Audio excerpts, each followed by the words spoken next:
Upang matiyak ang ligtas, maayos at mapayapang paggunita ng Undas 2025, aktibong nakibahagi ang Regional Police Community Affairs and Development Unit Mimaropa sa pagpapatupad ng Ligtas Undas 2025 campaign ng Police Regional Office Mimaropa sa pamamagitan ng mahigpit na pagpapaigting ng police visibility at pamamahagi ng mga information flyers sa Divine Mercy Memorial Park Cemetery nito lamang ika-31 ng Oktubre taong kasalukuyan. Layunin ng inisyatibong ito na mapanatili ang seguridad at kaayusan ng publiko habang inaalala ng mga mamamayan ang kanilang mga yumaong mahal sa buhay ngayong Undas. Pinangunahan ng mga tauhan ng Arpicado Mimaropa ang aktibidad sa naturang sementeryo kung saan pinamahagi nila ang mga Ligtas Undas 2025 flyers na naglalaman ng mga halagang paalala para sa publiko.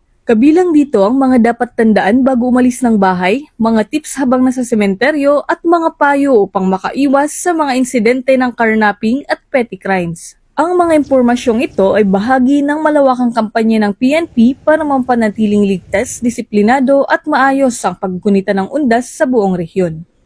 Ilan sa mga paalala sa publiko ay ang pagsisiguro na nakalak ang mga bahay bago umalis, pag-iwas sa pagdadala ng mga mamahaling gamit, at ang agarang pag-report sa mga pulis kung may mapansing kahina-hinalang kilos o sitwasyon.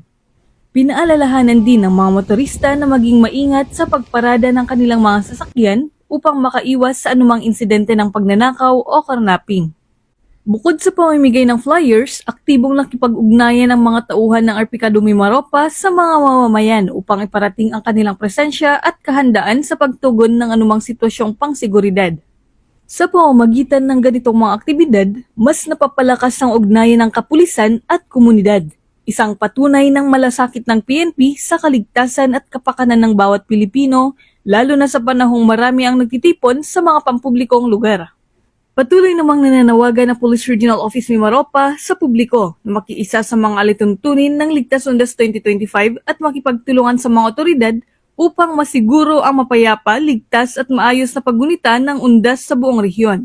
Ang presensya ng mga pulis sa mga sementeryo at iba pang mataong lugar ay patunay ng kanilang dedikasyon sa serbisyo, disiplina at tunay na malasakit sa kapayapaan ng komunidad.